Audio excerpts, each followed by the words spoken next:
Okay, let's unpack this.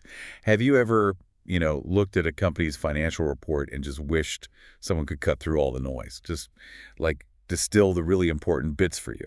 Well, that's exactly what we're going to try and do today. We're doing a deep dive into the Q1 FY26 financial results for RITES Ltd. They're a real powerhouse in India's transport infrastructure, consultancy, and engineering space. And these results just dropped August 6th, 2025. Our mission here is to go beyond just the raw numbers in their, investor presentation, the press release, the board meeting stuff, and really pull out the key insights, the nuggets, specifically for you. Yeah, and RITES is, well, it's fascinating. It's not just any company, right? It's a Navratna public sector enterprise. Right, and Navratna, that's significant in India, isn't it? Absolutely. For anyone maybe not familiar, that Navratna status, it means 9 jewels. It gives them significant operational freedom, financial autonomy too. So they can move faster, make quicker decisions on big projects. Pretty much, yeah. It definitely sets them apart from a lot of other state-owned firms. And they've got this really rich history spanning over 5 decades now, working, over 55 countries, all over the place: Asia, Africa, Latin America, South America. Wow. Yeah, the Middle East too. So for this deep dive, we've really gone through their latest docs, the detailed investor presentation, that concise press release, and the formal outcome from their board meeting, all detailing the performance for the quarter that ended June 30th, 2025. Okay, let's jump right in then. The headline numbers, the stuff that catches your eye first.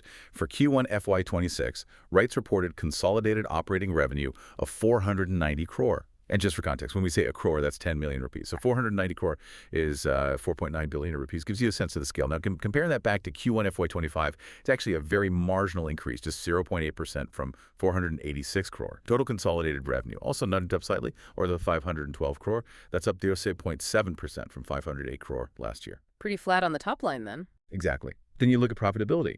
Consolidated profit after tax, or PAT, that came in at 91 crore. Again, just a tiny 0.5% increase from 90 crore in Q1 FY25.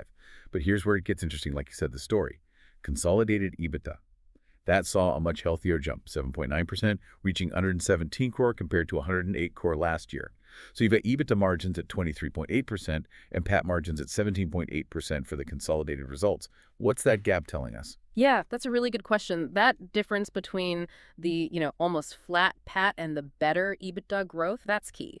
It suggests that operationally things are more efficient. Their core business is generating more profit before things like interest, taxes, depreciation hit the books. Okay. So maybe it's some non-operating factors or perhaps higher depreciation, maybe taxes are slightly dampening that final net profit figure. The company itself points to enhanced execution efficiency on key consultancy projects and also the addition to their leased locomotives. That lines up with the stronger EBITDA. And their chairman and managing director, Mr. Rahul Mittal, he commented on it. He said, and I quote, "The results have been flat, underscoring the need for expeditious execution. With our order book being young, having secured about 300 orders totaling to 3,500 crore in the last 2 quarters of FY25. So acknowledging the current situation, but pointing towards the future potential in that order book. Exactly. Very forward-looking. And just to complete the picture, the standalone numbers showed a similar trend. Operating revenue up 0.4% to 456 crore. Total standalone revenue up 0.2% to 476 crore. Standalone PAT was up a bit more, 2.8% at 67 crore, and EBITDA up 7.6% at 84 crore. Similar pattern, really. Okay, so that's the big picture, but RITES has different business lines, right? Mm. How did these overall numbers play out across the different segments? Let's peel that back a bit. Where's the money really coming from? If we look at the standalone segmental revenue, consultancy seems to be doing well. It grew, 6.9% to 261 crore from 244 crore last year, driven by better execution, they say, and it's still their biggest revenue source. Absolutely. Consultancy is key for them. Then there's leasing. That showed really strong growth, actually, up 26.3% to 43 crore. And that's directly linked, you said, to expanding their locomotive fleet. They have 91 now. That's right. More locos out there earning revenue. It's a good growth driver. But then we see some drops. Current key construction projects, that fell 13.0%, down to 148 crore from 171 crore. And exports revenue really took a dive, down 32.5%, just 3 crore this quarter compared to 5 crore last year. So what's the story there, especially with that turnkey dip? How does that balance out? Well, that's a crucial point because even though that turnkey revenue decline looks, significant, the growth we saw in consultancy and especially leasing, it actually managed to offset that impact on the overall operating revenue. Ah, okay. So the strength in some areas balanced the weakness elsewhere. Precisely. It led to that near flat consolidated number we talked about. It sort of canceled each other out this quarter. Now, drilling down into the profits by segment, standalone, consultancy profit was pretty stable, 84 crore, margins still healthy, around 34.3%. Still a good margin business. Very much so. And leasing profits, they jumped significantly, 26.6% to 17 crore. And look at those margins, 47.8%. That tells you their investment in that locomotive fleet. It's really paying off profitability-wise. Definitely. Turnkey profits, though, that's where you see the hit. Just 2 crore this quarter, down sharply from 22 crore last year. Margins, tiny, 1.2%. Luggage. So turnkey revenue was down and profitability was way down. Way down. Now, that could reflect maybe a strategic shift towards higher margin areas, or it could just be project timing, Given they have a large turnkey order book, the future revenue is there, but they really need to execute efficiently to get those profits back up. Right. And exports. You mentioned negative profit. Yeah, minus euro 1 crore profit. But they specifically attributed that to exports of spares only during Q1, so it sounds like a temporary thing, maybe a different mix of business this quarter, not necessarily a collapse of the export market for them. Okay, that's important concept. And actually, there's good news on that front. They mentioned the export of locomotives to Mozambique. That's already started in Q2 FY26. Ah, so we might see a rebound in exports pretty soon then. Could well do, yeah. Right. Suggests potential for recovery there. Oh, and briefly, REMC Ltd, that's a subsidiary. Both its segments actually increased revenue, and its PAT was up 10%, even though its total revenue fell slightly overall. Interesting dynamic there, too. Okay, so we've got the current picture, the segment performance. But the really critical question for any company like this is, what's next? What's in the pipeline? Let's unpack that order book. You mentioned it earlier. Sounds crucial for understanding RITE's future path. As of June 30th, 2025, the total order book stands at, 8,790 crore. That sounds pretty robust. It is robust, yeah, nearly 1,800 crore. That's a solid backlog. And how does that break down? You mentioned turnkey earlier. Right. So turnkey projects make up the biggest chunk, 48% of it. That's 4,209 crore right there. Then comes consultancy, that's about 33%, or 2,903 crore. Exports account for 16%, and that's 1,388 crore. And then smaller slices for leasing, 2%, or 170 crore. And REMCL at 1%, euro and 20 crore. Okay, quite diversified. Yeah. And they're still adding to it, right? You mentioned new orders. Constantly. In Q1 FY26 alone, they secured over 150 new or extension orders. 150 in one quarter. Yep, worth about 451 crore in total. Wow. How did that break down? Well, consultancy brought in the lion's share, 367 crore of that. Then exports added 31 crore, lease 35 crore, and turnkey, interestingly, only 18 crore in new orders this quarter. But they have that claim, don't they? Being a one-order-a-day company shows consistent business wins. It definitely suggests momentum. But you mentioned the chairman called the order book young. What exactly does that imply for them? That's a really interesting and strategic point he made. Young implies that a large part of that huge euro 8,790 crore order book is from recently secured contracts. Okay, so not projects that are already well underway. Exactly. Many haven't started generating significant revenue yet, so the growth potential locked in that order book is still mostly untapped. Which is good, potential-wise. Huge potential.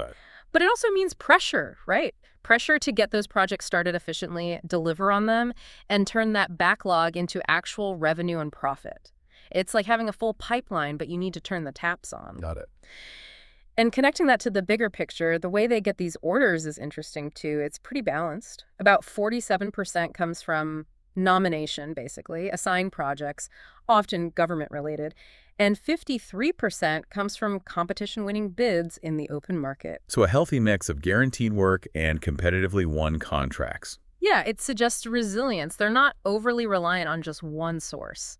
Can you give us a flavor of the kind of projects they're actually winning? What's in that order book? Sure. Just looking at Q1 FY26 wins, there is a 28 crore contract for detailed engineering and project management consultancy for rail connectivity in Odisha. That's with Mahanadi Coalfield Ltd, running till 2027. Another one, also 28 crore for third-party inspection work, This is for urban development projects in Gujarat running all the way to 2030. Long-term visibility there. Definitely. And internationally, they bagged a 25 crore construction supervision job for a road extension in Guyana, due in 2027, and a significant one, 31 crore for supplying and commissioning overhauled diesel locomotives to an African rail company, expected by 2026. So locomotives going out as well as leasing them. Exactly. Plus, they're supplying 2 locomotives domestically to Tata Steel in Jharkhand for 13 crore, due by 2028. It really paints a picture of diverse projects, both domestic and international. And it circles back to Mr. Mithal's comment, While maintaining the trend of now more than 1 order a day, concerted efforts will be made for steady sequential growth, aiming for a substantial improvement over last year. Right, reinforcing that confidence based on this young but full order book. That order book dive really does give a sense of the future. Okay, let's shift gears slightly. What makes all this possible? Let's look behind the scenes a bit. The operational side, the corporate governance, the foundations. It really starts with the people, doesn't it? They've got over 1,800 skilled engineers and professionals, and the senior management team has, wow, an average experience of over 30 years in fields like engineering, science, finance, economics. That's impressive depth. It really is. Deep expertise there. Total employee count as of June 30th was 2,825. That includes regular staff, people on deputation, contract staff. But this figure caught my eye, a low attrition rate of just 3.1% for their regular employees in FY25. That seems really low for this kind of sector. What does that signal to you? Yeah, 3.1% attrition for regular staff is incredibly low. It's a really strong indicator of employee retention. For a company like RITES, so dependent on knowledge, experience, client relationships, that stability is a huge asset. A competitive advantage almost. Definitely. It likely ties directly back to that enhanced execution efficiency they mentioned. You keep your experienced people, you deliver projects better. It suggests, a good working environment, probably decent career development. It's invaluable. And in terms of productivity, just to put numbers on it, standalone revenue per employee for Q1 was 0.92 crore, and profit after tax per employee was 0.14 crore. Okay, so a stable, productive workforce. Now, connecting that to the bigger picture, what about decisions from the top? The board level stuff, how does that impact shareholders and governance? Right, absolutely crucial. And they made some key decisions highlighted in the documents. First off, dividends. The board declared a first interim dividend for this financial year, FY26. It's 1.30 per share. That represents 13% of the paid-up share capital, totaling about 62.5 crore going back to shareholders. And they set a record date. Yep, August 12th, 2025 for payment eligibility. And interestingly, the investor presentation also mentioned a 94% dividend payout ratio. 94%, that's very high. Shows a strong commitment to returning value. It certainly does. It's a strong signal to investors. Also important to remember, structurally, they did that bonus share issue back in September 2024. Ah, yes. The one-for-one bonus issue. Exactly. 240.3 million bonus shares were allotted. And they also increased their authorized share capital from 300 crore up to 600 crore in the last financial year. So that bonus issue affects things like earnings per share comparisons, right? More shares outstanding now. Precisely. You have to adjust for that when looking at year-on-year EPS figures. It spreads the earnings thinner, technically, but shareholders own twice as many shares. On the governance front, the board also approved appointing Ms. Agrawal S. & Associates as their secretarial auditor. That's for a 5-year term, from FY25-26 right through to FY29-30, though it still needs shareholder approval. And are they a known firm? Yes, described as a peer-reviewed firm with a lot of experience doing secretarial audits for large listed public sector undertakings. So it seems like a solid choice, emphasizing good governance. Okay. Anything else on the corporate structure or investment? Just a couple of points on their investments in joint ventures and associates. They have a significant stake, 24%, in the Indian Railway Stations Development Corporation, IRSDC. That's a 48 crore investment on their books. Now, IRSDC has actually started a voluntary liquidation. Ooh. Is that a concern for RITES investment? Apparently not, according to RITES management. They don't see any impairment needed.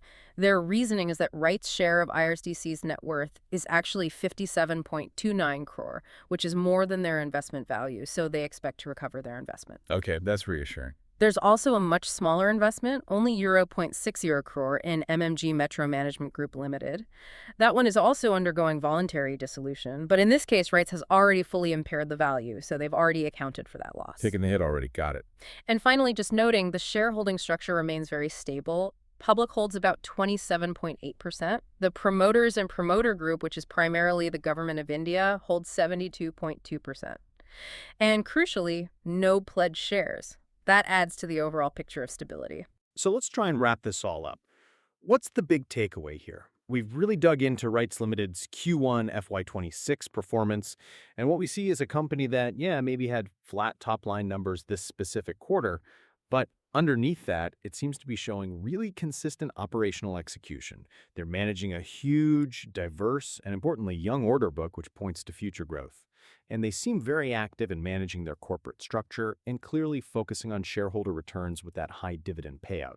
It's been a really insightful look into a company that's so fundamental to India's infrastructure development. Thank you so much for joining us on this deep dive into the world of RITES Ltd's financials. Absolutely. And maybe it leaves you, the listener, with something to think about.